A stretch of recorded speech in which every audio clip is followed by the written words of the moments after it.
Vidéo sur la crise actuelle pour bien recadrer les choses. Alors aujourd'hui les bourses sont effondrées, elles sont au sol, le CAC 40 a fait un plongeon historique depuis sa création.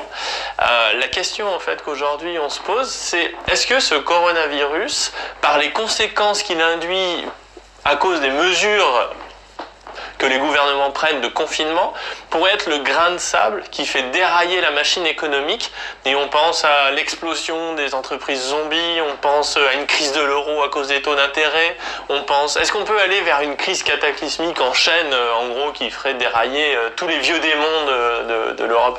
Le pire n'est jamais certain, mais enfin, et on peut essayer de dire ça de la façon suivante. Ça fait des années qu'en Europe, on a ce que j'appelle des faux prix.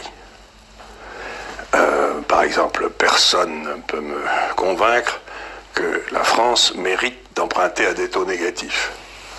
Compte tenu de la gestion du pays, je ne vois pas pourquoi on devrait avoir cet avantage. Je veux bien que la Suisse le fasse, parce qu'ils n'ont pas de déficit extérieur, pas de déficit intérieur, que tout va bien, que tout le monde va avoir du franc suisse, mais la France, je ne vois pas très bien pourquoi.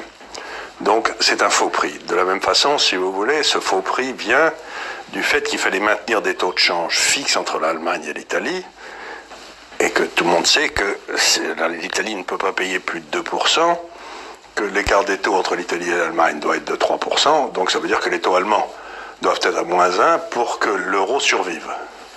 Mais ça veut dire que les deux prix essentiels dans toute économie, ça veut dire que les taux allemands doivent être à -1 pour que l'euro survive. Mais ça veut dire que les taux entre l'Italie et l'Allemagne doivent être de 3%, donc ça veut dire que les taux allemands doivent être à -1 pour que l'euro survive. Mais ça veut dire que les deux prix essentiels dans toute économie, le taux d'intérêt et le taux de change, sont faux. Et à partir comme tous les prix de ces deux prix, automatiquement, ça veut dire que tous les prix sont faux.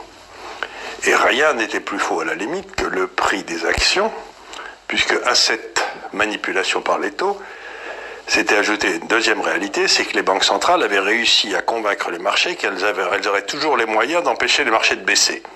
Il y avait eu 2 ou 3 départs de baisse en 2015-2016 ou en 2018, et puis à chaque fois... En août 2019. En août 2019, et à chaque fois, les banques centrales arrivaient en disant « Vous inquiétez pas, je vais remettre du fric, et tout va bien, j'ai le chéquier. » Et donc à chaque fois, les marchés rebondissaient.